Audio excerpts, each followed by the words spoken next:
안녕하세요. 고려대학교 산업경영공학부 강필성 교수입니다.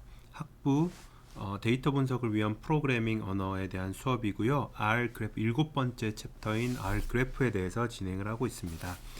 자, 지난 두 번의 시간에서는 R에서 기본적으로 제공하는 그래프 펑션을 이용해서 이제 그 그래프들을 그려봤고요. 지난 시간에 이제 ggplot2라는 패키지를 통해서 첫 번째로 이 ggplot2가 어떻게 작동하는지에 대한 신텍스들을 좀 알아봤습니다. 이번에는 ggplot2의 두 번째 시간에 해당하고요. 조금 더 디테일하게 그 그림들에 대해서 여러 가지 컨트롤할 수 있는 옵션들이 무엇인지를 살펴보는데 중점을 좀 두도록 하겠습니다. 자, 그래서 우선 두 번째 파트로서 이제 그 look and feel을 커스터마이즈 한다라는 게 어떻게 보이는지에 대해서 이제 우리가 여러 가지 그 조합들을 사용을 해가지고 옵션들을 조절을 함으로써 내가 가장 원하는 스타일의 그림으로 아웃풋을 만들어낸다라고 보면 되겠고요. 거기에 대해서 하나의 그래프를 이제 기본 그래프를 이용을 해서 셋업을 하고서 여러 가지 옵션들에 대한 컨트롤을 같이 연습해 보도록 하겠습니다. 스크립트는 7-4에 r 언더바 graph 언더바 ggplot2 언더바 part2 이고요. ggplot2 인스톨 되어 있을 테니까 이제 라이브러리 명령어를 통해서 불러오기만 하겠습니다. 그리고 본 강의에서 사용된 스크립트들은 여기에 다섯 번째 라인에 있는 이 그 rstatistics.co라는 사이트에 있는 ggplot2 튜토리얼을 굉장히 많이 참조를 했음을 미리 밝힙니다.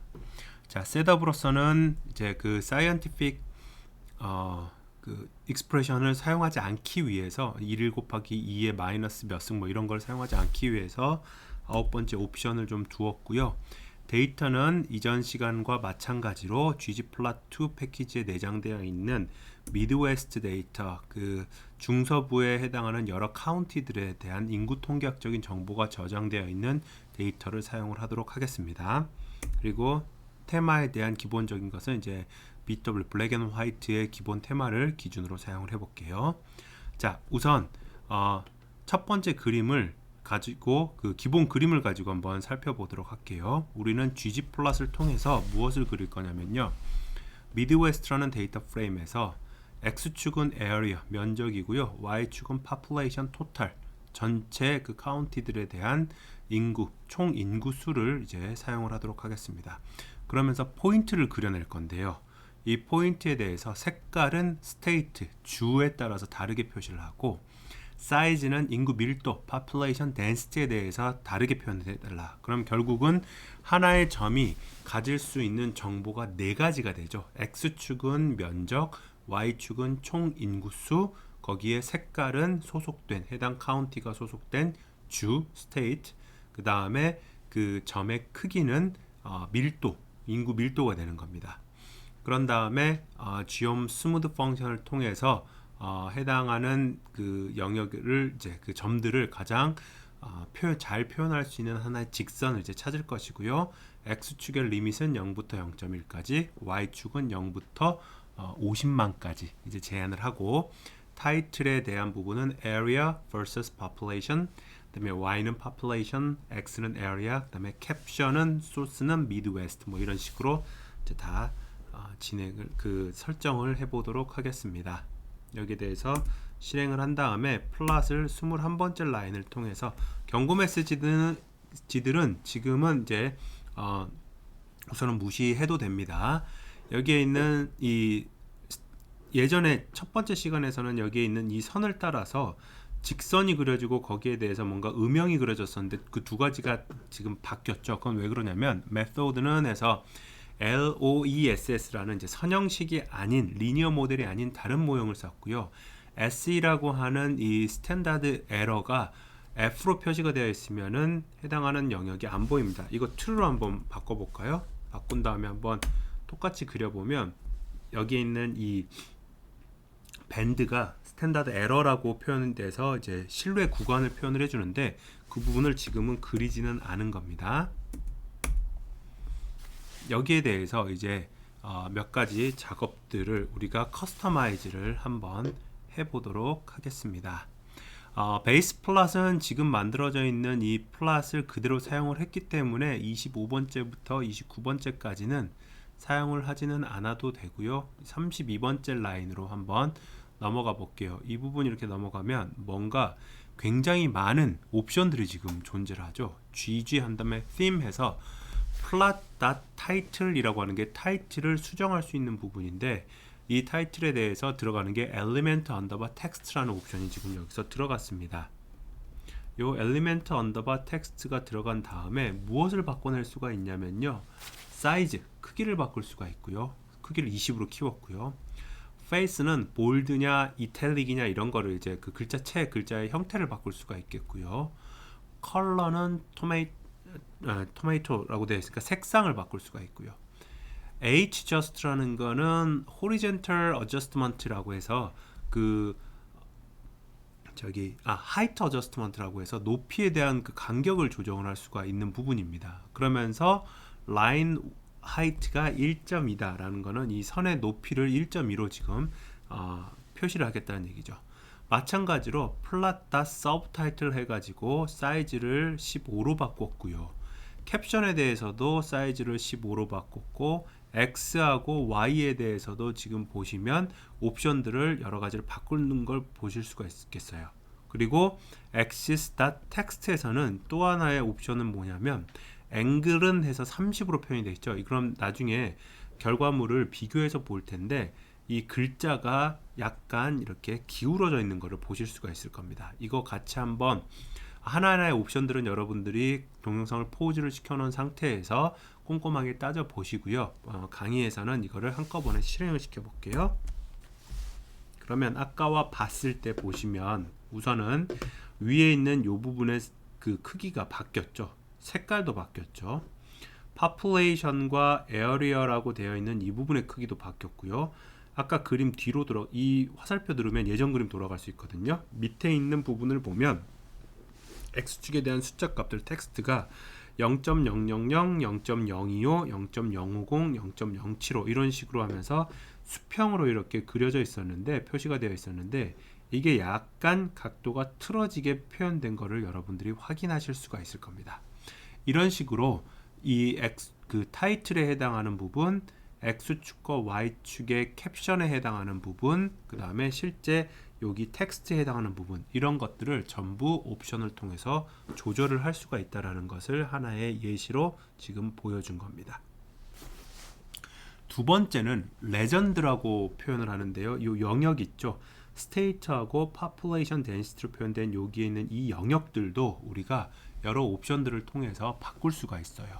지금 계속적으로 베이스 플랫은 똑같은 코드입니다. 그래서 해당하는 코드들은 설명을 반복적으로 하진 않을게요. 52번째 라인을 실행을 한 다음에 57번째 라인 실행을 하게 되면 아까의 원래 시작점이었던 오리지널 이제 그림으로 돌아옵니다. 여기에 대해서 이제 한번 볼게요. 레이블에 대해서 GG 플러스 레이블에서 컬러가 스테이트고 사이즈가 덴시티, 지금 이렇게 되어 있는 부분들을 한번 보자면,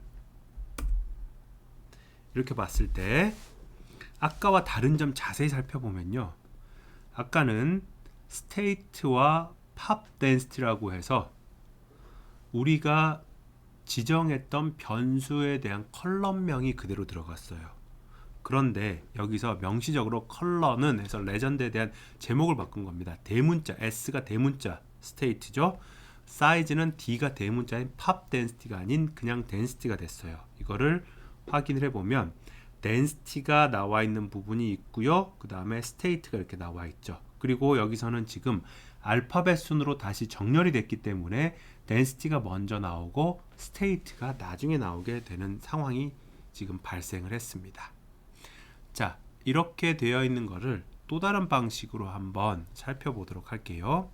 지금 여기서는 laps라는 명령어를 이용을 해가지고 해당하는 부분들을 이제 보정을 했는데요. 이번에는 가이드라는 명령어를 써서 보정을 한번 해보도록 하겠습니다.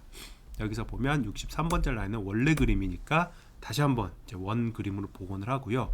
아까 59번째 라인 이 부분하고 70번째 라인의 차이는 보면요, 명령어 자체가 laps와 가이드로 다르죠. 그러면서 가이드는 해서 컬러는 해서 랩스라는 명령을 썼을 때는 그대로 뭔가 우리가 넣고 싶은 스트링을 넣어줬었는데 그게 아니라 가이드 언더바 레전드라고 하는 이 또 다른 옵션을 통해서 인풋을 부여받게 됩니다. 이걸 실행을 해보면 아까와 마찬가지로 density와 state가 이제 이렇게 표현이 되는 상황이 되는 것이죠.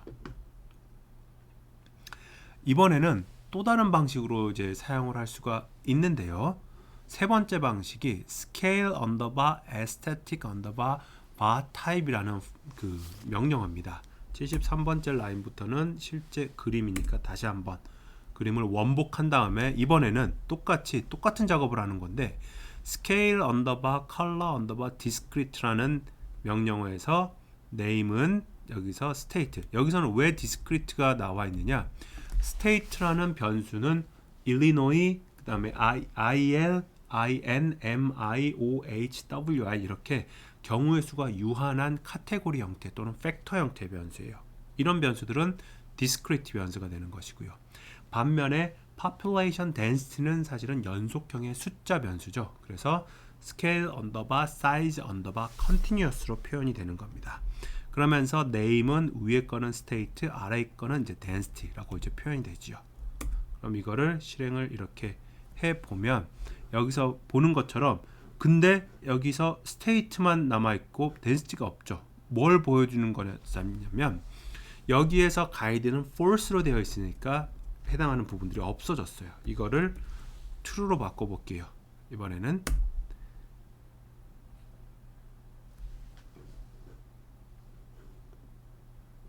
바꾸면 잠시만요. 자, 다시 보겠습니다. 아까 여기가 가이드가 true로 되어 있었는데 이 부분을 false로 되어 있었는데 이 부분을 true로 바꾸는 게 아니라 제가 착각했어요. 없애 보겠습니다. 없애면 지금 보시는 바와 같이 density continuous에 해당하는 이 density에 해당하는 이 레전드가 나오죠. 이거를 한번 여기를 바꿔 볼게요. 가이드는 여기를 한번 false로 바꿔 보겠습니다. 이렇게 바꿨을 때는 보시는 바와 같이 density가 이제 density만 남고 state가 사라지는 그러한 상황이 되는 것을 보실 수가 있을 겁니다. 자, 이 부분은 원래대로 복원을 해 둘게요. 여기는 이렇게 돼 있었고 이 부분은 가이드는 false로 표현이 되어 있었습니다. 자, 그러면 이번에는 그 다음 단계로서는 무엇을 해보냐면요, 레전드의 레이블과 포인트 컬러들을 한번 다르게 바꿔보도록 할게요. 여기서 보시는 것처럼 원래 이미지인 GG 이 원래 기본 이미지 다시 한번 여기서부터 시작을 해보겠습니다. 그런 다음에 여기서 보면 GG 플러스 스케일 언더바 컬러 언더바 매뉴얼이라고 되어 있죠. 매뉴얼이라고 되어 있는 게 뭐냐면 우리가 지금은 아까 컬러에 대해서 여기서 보시면 이 부분 컬러는 스테이트라는 옵션만 주면 그냥 R이 자체적으로 내장되어 있는 팔레트나 테마를 통해서 필요한 부분들을 자동으로 할당을 해줬어요. 근데 그게 아니고요. 지금부터는 내가 원하는 색상을 직접 넣겠다라는 얘기예요. 그래서 레이블은 여기서 보면 스케일 언더바 컬러 언더바 매뉴얼 한 다음에 네임은 스테이트라고 표시를 하고요. 그러면 이제 여기에 대해서 레이블 자체는 일리노이, 인디애나, 미시간, 오하이오, 위스콘신 해가지고 약자가 아니라 실제 주 이름을 넣어주고요. value, 컬러에 대해서는 일리노이일 경우에는 블루 값을 넣어주고 그 다음에 여기서 인디애나일 경우에는 레드 값을 넣어주고 미시건일 경우에는 그린을 넣어주고요. 오하이오일 경우에는 브라운, 그 다음에 위스콘신일 경우에는 오렌지 컬러를 넣어주는 겁니다. 이렇게 명시적으로 해당하는 값들을 주었을 때 어떻게 바뀌는지 한번 보면 여기 이렇게 색깔이 이전 그림, 이게 이제 원본 그림이었고요. 이쪽에서 보시는 게 지금 우리가 명시한 색깔대로 바뀌었는지를 볼게요. 일리노이라는 게 아까는 IL로 그냥 레전드가 표시가 되었었는데 그게 아니라 일리노이로 표시가 됐죠. 빨간색도 역시 인디애나, 미시간, 오하이오, 위스콘신으로 표현이 되고 블루, 레드, 그린, 브라운, 오렌지 컬러로 표현 이제 바뀐 것을 우리가 확인을 할 수가 있을 겁니다. 이런 방식으로 컬러 하나하나마다도 미세한 컨트롤이 가능하다, 이렇게 이제 봐주시면 되겠고요. 이번에는 레전드 자체의 오더, 다시 말하면 지금 여기서는 스테이트가 먼저 기본적으로 나오고 그 다음에 population density가 두 번째로 나오는데 이 순서도 우리가 원하는 대로 바꿀 수가 있어요. 106번째 라인 오리지널 그림 다시 한번 시작해서 이걸 가지고 보겠습니다. gg 플러스 한 다음에 가이드 함수를 통해서 컬러는 가이드 레전드에 대해서 컬러는 오더가 2고요. 사이즈가 오더가 1이에요. 그럼 무슨 상황이 발생하는지 한번 보겠습니다. 컬러 자체가 오더가 2였기 때문에 컬러는 사실은 스테이트에 해당하는 부분이었죠. 두 번째로 지금 레전드에 표시가 되겠고요. 그 다음에 사이즈가 여기서 보시는 것처럼 population density였는데 그게 오더가 1이죠. 첫 번째로 표시가 되는 것을 보실 수가 있겠습니다. 그래서 레전드의 순서가 지금 바뀌어 있는 거예요. 이런 식의 컨트롤도 가능하다라는 것을 지금 같이 실행을 해보고 있습니다. 이번에는 조금 더 디테일하게 더 레전드 타이틀이나 텍스트나 또는 다른 키 피처들도 바꿀 수 있는지를 한번 살펴볼게요. 116번째 라인부터 다시 한번 기본 그림, 계속 반복적으로 말씀드리는데 지금 현재 보는 그림이 기본 그림입니다. 그러면서 여기저기 옵션들을 통해서 우리가 바꿀 수 있는 게 무엇인지를 한번 보는 거예요. 124번째 라인을 보면 GG 우리가 그려놓은 그림에다가 테마를 이용해서 레전드 타이틀 자체는 사이즈가 12고요. 컬러는 파이어브릭이라는 색깔로 바꿀 거예요. 그리고 레전드 텍스트 자체는 사이즈를 10으로 바꿀 것이고요. 그 다음에 레전드 키라는 이 우리가 바꿀 수 있는 옵션 중에 하나가 뭐냐면요. 각각의 이 레전드에 대해서 여기서 보면 element underbar rect가 rectangle의 약자거든요. 직사각형을 만들어서 그 안에 fill이니까 그 안에 색상을 칠하는 거예요. 뭘로 칠하는 거냐? 스프링 그린 색상으로. 이렇게 칠하면서 여기서 한번 결과물을 같이 보도록 하겠습니다. 이걸 해보면요.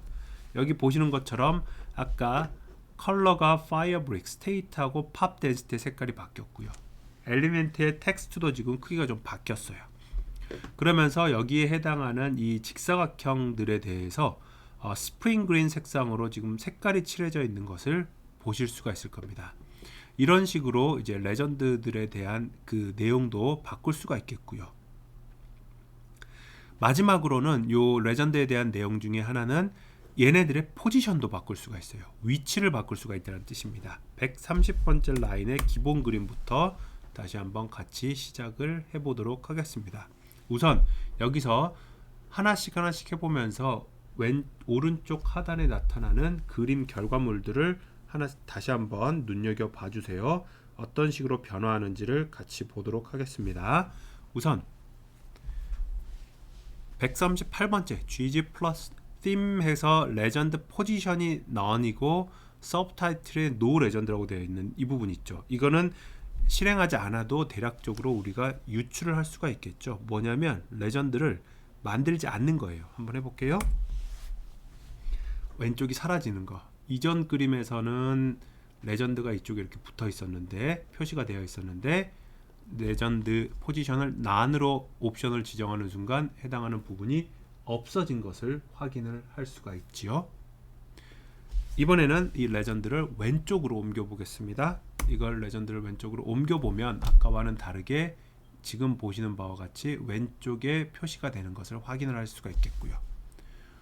또는 이 레전드를 아래로 내려오면서 여기서 보면 호리젠털로, 다시 말하면 지금은 수직으로 이렇게 표현이 되어 있는데 이거를 옆으로 펼쳐보는 방식을 해볼게요. 그걸 하는 게 보면 레전드 포지션은 바텀이고 레전드 박스가 호리젠털로 표현이 되게 되면 이거는 지금 보시는 바와 같이 스테이트에 해당하는 부분, population density에 해당하는 부분들의 레전드들이 아래로 위치를 하면서 수평적으로 배열되는 것을 보실 수가 있겠습니다. 또는 그림에 대해서 그림 안쪽에다가 레전드를 집어넣을 수도 있어요. 여기 있는 147번째 라인부터가 그 부분인데요. GG 플러스 해서 요 테마를, theme을 사용을 해서 레전드 타이틀을 사용한 다음에 여기 보면 레전드 닷 포지션 이 부분 있죠. 이 부분이 이제 굉장히 중요한 부분이 됩니다. 이거를 사용을 하게 되면 안쪽에 대해서 레전드를 안에다가 집어넣을 수 있게 되는 것이고요. 148번째 라인 실행을 같이 해보면 여기 보시는 바와 같이 이쪽 안쪽에 만들어져 있는 것을 보실 수가 있을 거예요.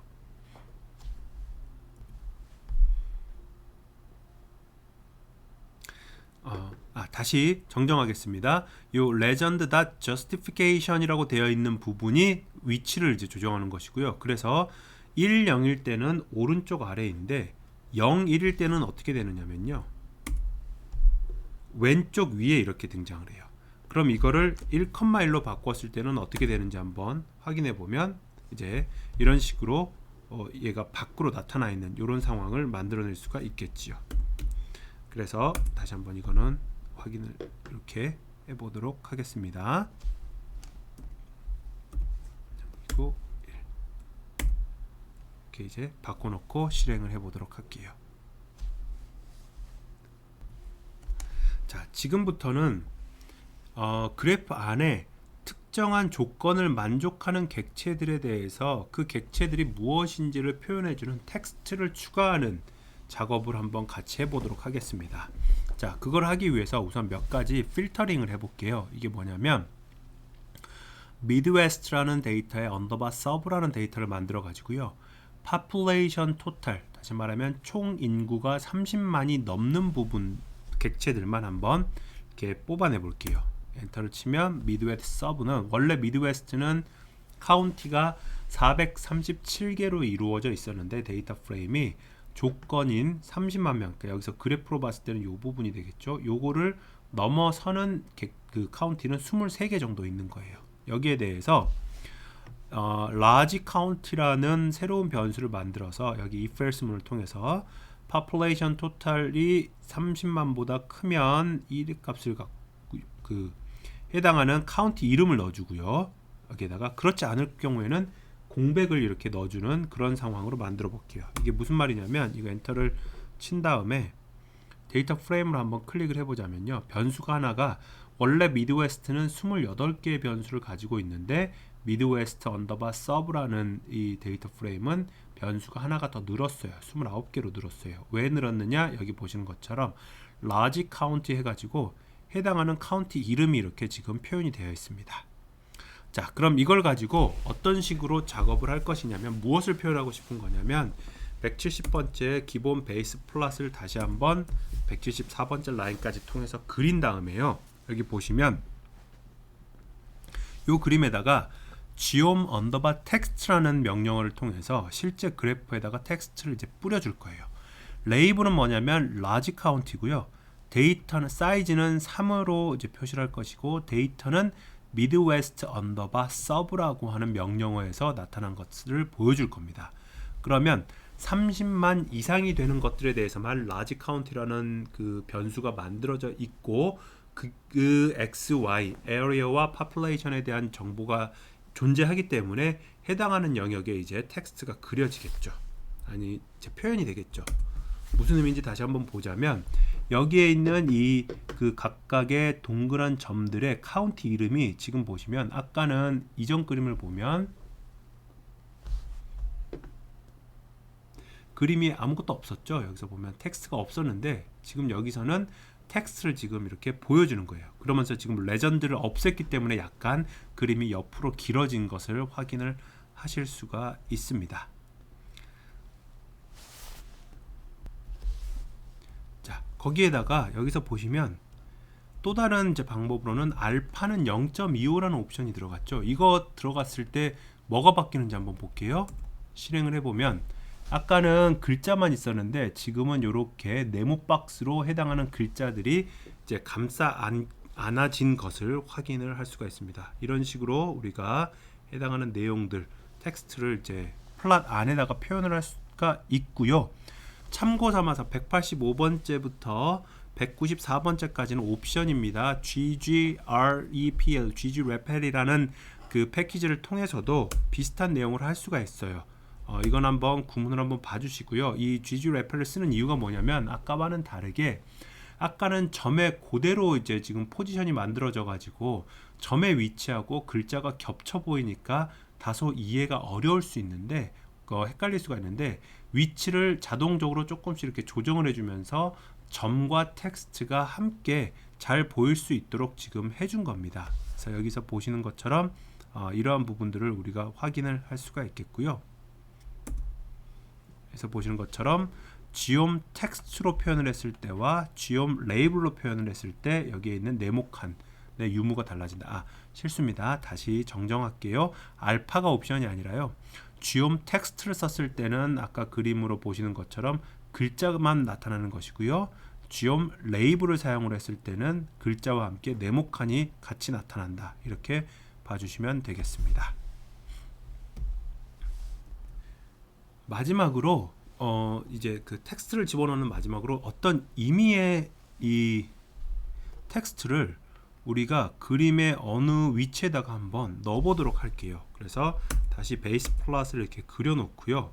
여기서는 우리가 그리드라는 라이브러리가 필요해서 이게 그 인스톨이 되어 있지 않다면 미리 인스톨을 한번 한 다음에 다시 여기서부터 이어서 진행을 하겠습니다. myText라는 하나의 변수 객체를 만들어서 이 객체는 뭐가 들어가 있냐면 this text is at x equal 0.7 and y equal 0.8 이렇게 이제 그림이 이 텍스트가 들어가 있어요. 거기에 대해서 myGraph이라는 이제 객체를 만들어서 grid.text라는 명령을 통해서 myText를 x는 실제로 0.7 상대적인 포지션, y는 0.8 정도인 상대적인 포지션에 컬러는 파이어브릭이고 폰트 사이즈는 14 이 정도, 폰트 페이스는 볼드 페이스 이렇게 이제 바꿔보도록 옵션을 지정을 한 다음에 208번째 라인을 통해서 실제로 실행을 해보면요. 여기 보시는 것처럼 x가 상대적으로 이제 0.7인 위치가 이 정도 될 것이고요. y가 0.8인 위치가 여기 정도 돼요. 그래서 여기에 의미에 우리가 정의한 텍스트가 들어갈 수 있다라는 것도 같이 한번 봤습니다. 자, 네 번째 기능으로서는 이번에는 그림을 X축하고 Y축을 서로 한번 우리가 원하는 대로 한번 바꿔보는 작업을 해볼게요. 214번째하고 218번째 라인을 통해서 다시 한번 원래의 그림으로 돌아올게요. 이 원래 그림으로부터 이제 시작을 해서 무엇을 하느냐면 X랑 Y를 한꺼번에 바꿔버리는 그 동시에 바꾸는 작업은 어떻게 하냐면요. 코디네이트를 플립한다라고 해서 221번째 보이는 명령어 COORD flip이라는 명령어를 추가를 해주면요. 보시는 것처럼 X축과 Y축이 동시에 바뀌었어요. area가 X축이었고 population이 Y축이었는데 지금 그 두 개가 바뀐 것을 볼 수가 있을 겁니다.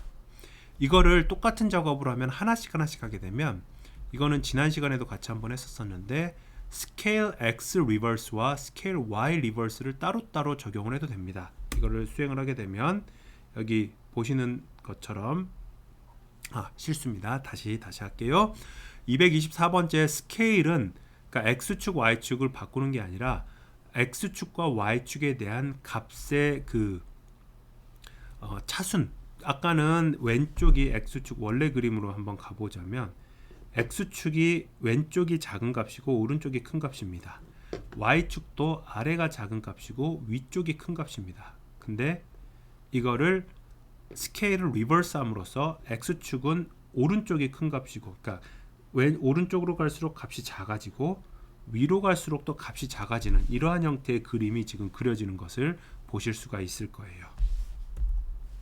자, 여기까지 해서 이제 해당하는 그 내용, 그림들에 대한 안에 있는 옵션들, 타이틀이나 레전드나 텍스트들을 표시하거나 바꾸거나 변환하는 그러한 이제 작업들을 수행을 해봤고요. 이번에는 다섯 번째 그 소 항목으로서는 facet이라고 해가지고 하나의 그림에다가 여러 개의 그림을 이제 동시에 그리는 작업을 한번 해볼게요. 이 MPG라는 거는 mile per gallon 데이터셋이고요. 우리가 예전에 한번 이제 사용했던 데이터입니다. 그래서 MPG 데이터를 통해서 보면 요 MPG 데이터가 여러 자동차의 그 종들, 그 차종들에 따른 그 연료 효율성에 대한 정보를 저장하고 있는 데이터거든요. 그래서 그 데이터를 만약에 한번 기억이 안 난다면 view mpg 해가지고 한번 같이 보도록 하겠습니다. 그래서 보시는 것처럼 manufacturer가 누구고, 그러니까 제조사가 뭐고, 모델이 뭐고, 여기에 대해서 이 1.8, 2.0, 3.1 뭐 이런 것들이 이제 배기량일 거예요. 그 다음에 생산 연도, 실린더 개수, 그랬을 때 WY가 하이웨이라고 해서 이제 고속도로 연비입니다. 클래스는 이제 준중형이냐, 뭐 중형이냐, 뭐 이런 것들을 영어로 컴팩트 사이즈인지 미드 사이즈인지 이렇게 이제 표현을 해준 것이고요. 스크립트로 돌아와서 한번 볼게요. 그러면 mpg라는 데이터셋에 대해서 x축은 이제 이 displ 이라는 그 변수를 사용을 하고요. 그러니까 배기량을 사용을 하고요. 그 다음에 y는 고속도로에 대한 연비입니다. 이거를 지원 포인트를 사용을 해서 한번 그림을 그려 볼게요. 그림을 그려 보면 지금 이 플롯을 해보면 보시는 바와 같이 이렇게 x축에 대한 값과 y축에 대한 이 산점도가 그려지는 것을 보실 수가 있겠습니다.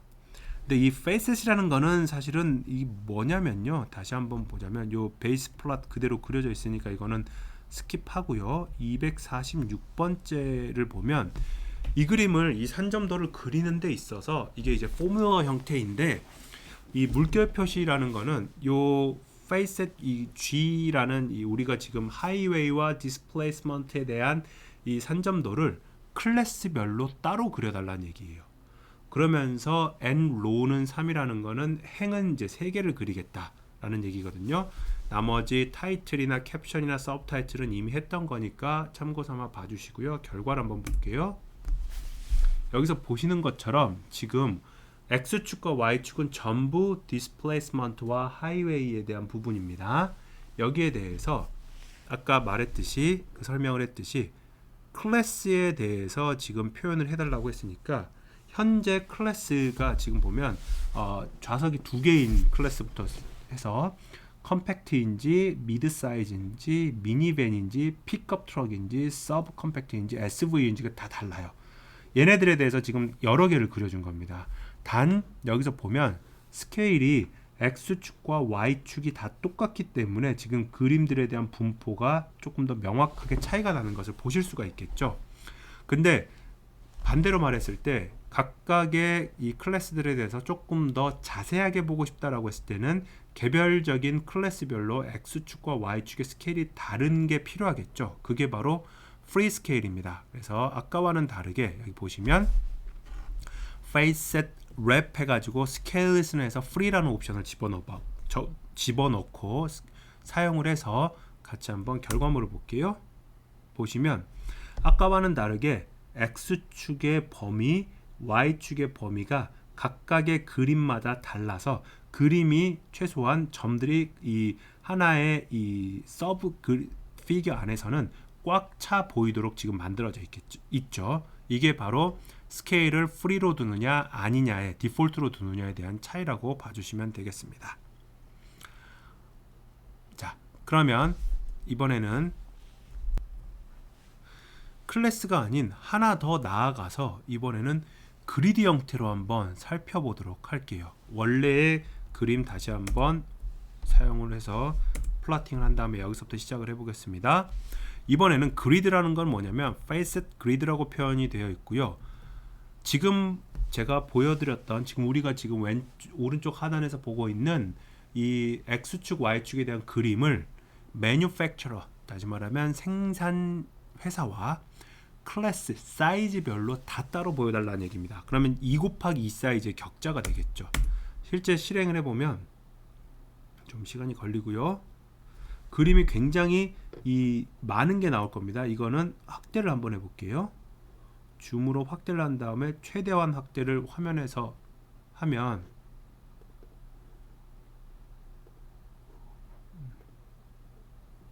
왼쪽이 이게 약간 지금 깨져 있는데 여러분들 화면에서 한번 같이 봐주세요. 보시는 것처럼 클래스가 지금 X축으로 지금 포진이 되어 있고요. 아우디, 쉐보레, 다치, 포드 해가지고 생산 회사들이 Y축으로 이러한 형태의 산점도를 그려주는 게 페이셋 그리드의 함수라고 봐주시면 되겠습니다. 또 다른 방식으로는 원래 그림으로 다시 돌아와 가지고요. 여러 개를 다시 한번 해볼게요. 여기서 플랫이 아직 여기 없네요. 이 부분 집어넣고 플랫을 먼저 다시 그린 다음에 이번에는 실린더의 개수와 클래스에 대해서 한번 만들어 보겠습니다. 플랫을 그려보면 이번에는 아까와는 조금 더 이 Y축의 개수가 적죠. 4, 5, 6, 7 실린더가 4개냐 5개냐 6개냐 8개냐까지만 있으니까요. 이런 식으로 그림도 함께 보여주면 굉장히 복잡한 형태를 이렇게 지금 이 그 그림에서 보여주고 있는 변수가 사실 4개거든요. 뭐냐면 각각의 그림에 대해서 X축은 배기량이고요. Y축은 연비예요. 고속도로 연비. 거기에 대해서 한 격자가 의미하는 게 그 점들이 여기서는 지금 점이 하나도 없지만 여기는 점 2개 예를 보면 이 점은 미드 사이즈에 해당하면서 배기량 아니 실린더가 8개인 상황에서 X축에 대한 게 배기량이고 Y축에 대한 게 연비를 보여주고 있는 겁니다. 그래서 한 번에 4개의 변수를 시각화를 통해서 보여주고 있는 것이죠. 이런 방식으로 이제 우리가 그림을 그려낼 수도 있고요. 요 해당하는 그림을 정말 이제 극단적인 경우로서는 이 페이스 그리드 자체를 한 번에 동시에 여러 개를 그릴 수도 있습니다. 이거는 이제 그리드 엑스트라라는 옵션이 필요해서 이거를 이제 라이브러리를 통해서 인스톨 안 돼 있는 학생들은 먼저 인스톨을 하세요. 이렇게 한 다음에 그리드 엑스트라 한 다음에 앞에서 그렸던 G1과 G2를 컬럼을 2개로 표시를 해가지고 한번 그려보겠습니다.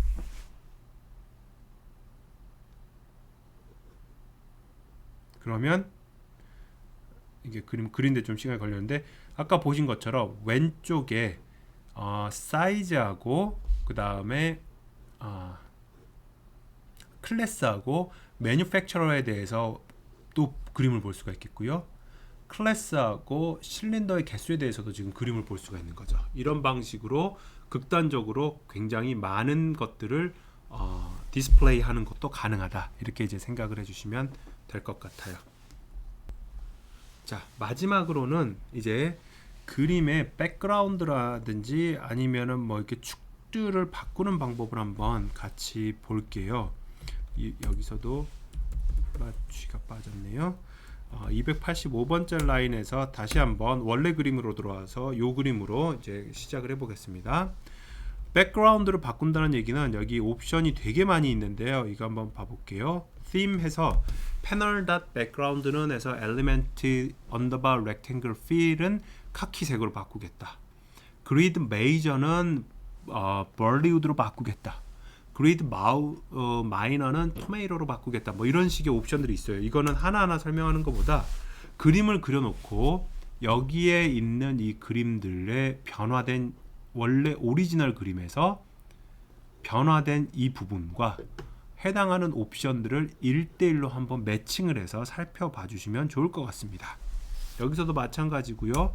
플랍 마진 자체도 이렇게 원래 그림이 X축, Y축이 지금 이렇게 이 영역에 대해서 충분히 이렇게 잡혀 있었는데 그거를 마진 자체를 위, 아래, 그 다음에 이제 왼쪽, 오른쪽 이런 것들을 좀 더 빈 공간을 만들어낼 수도 있어요. 이런 식으로 표현을 할 수가 있고 해당하는 바깥쪽을 이렇게 색칠을 할 수도 있고 뭐 이런 식으로 이제 표현이 되는 겁니다. 그 다음에 318번째 라인을 실행을 해보면 아예 X축, Y축에 대한 축 정보들도 다 삭제를 해버릴 수가 있겠죠. 저는 개인적으로 축이 가지고 있는 정보가 굉장히 유용한 정보이기 때문에 이거를 선호하지는 않습니다만은 여러분들한테 이제 ggplot이 어떤 것까지 할 수 있다라는 기능을 설명하는 용도로 보여드리도록 하겠습니다. 그리고 마지막으로 재미있는 것 중에 하나는 뭐냐면요. 그림도 집어넣을 수가 있거든요. 여기서는 그리드라는 패키지와 매직이라는 패키지가 우선 필요해서 가져오도록 하겠습니다. 332번째 라인을 보면요. 이게 rproject.org의 rlogo png가 뭐냐면 이거 여기다가 이렇게 가볼게요. 이 웹사이트 한번 같이 가보도록 하겠습니다. 그러면 요 rproject.org 웹사이트의 왼쪽 위에 있는 로고가 지금 이렇게 되어 있죠. 그러면 갑자기 뭐가 알람이 떴네요. 여기 있는 부분 오른쪽 클릭을 해가지고 이미지 주소 복사를 한번 한 다음에 메모장에다가 이렇게 그려보세요. 그러면 아까 우리가 했었던 지금 그 다운로드 받고자 하는 요거랑 지금 똑같죠. rproject.org/하고 rlogo.png예요. 그래서 웹에서 이제 인터넷에서 이거를 이제 다운로드 받는 거기 때문에 여러분들은 반드시 지금 이 332번째 라인부터는 인터넷에 연결이 되어 있어야 됩니다. 연결 안 되면 이제 다운로드 받을 수가 없어요. 이거를 가져다가 333번째 image underbar read라는 명령어를 통해서 해당 URL에 있는 것을 이제 가지고 오면 pic이라고 하는 객체에 여기 보시는 것처럼 external pointer of class magic image라고 해서 이 그림이 저장되어 있는 것을 확인을 하실 수가 있을 겁니다. 실제 프린트를 해보면 요 그림이에요. 정확하죠? 요걸 가져다가 이제 335번째에 그 그림을 집어넣기 위해서 raster grub이라는 명령어를 써서 한번 전처리를 한 다음에요. 337번째 라인에서 여기서도 플랫을 이렇게 써주고요. 먼저 그린 다음에 여기에 대해서 밑에 부분만 보면 돼요. annotation custom이라는 부분을 보면은 아까 위에서 만들었던 gpix라는 이 그 객체들을 가져다가 xmin, xmax, ymin, ymax라는 요 옵션들을 한번 조절해 가면서 어떤 변화가 있는지는 여러분들이 한번 살펴보세요. 제공을 하게 되면 이 그림에서는 우리가 이쪽에 이 우리가 아까 다운로드 받았던 R 로고가 이렇게 삽입이 되는 것을 확인을 할 수가 있습니다. 자, 여기까지 해서 ggplot2 패키지에 대한 두 번째 강의를 마치도록 하겠습니다. 수고하셨습니다.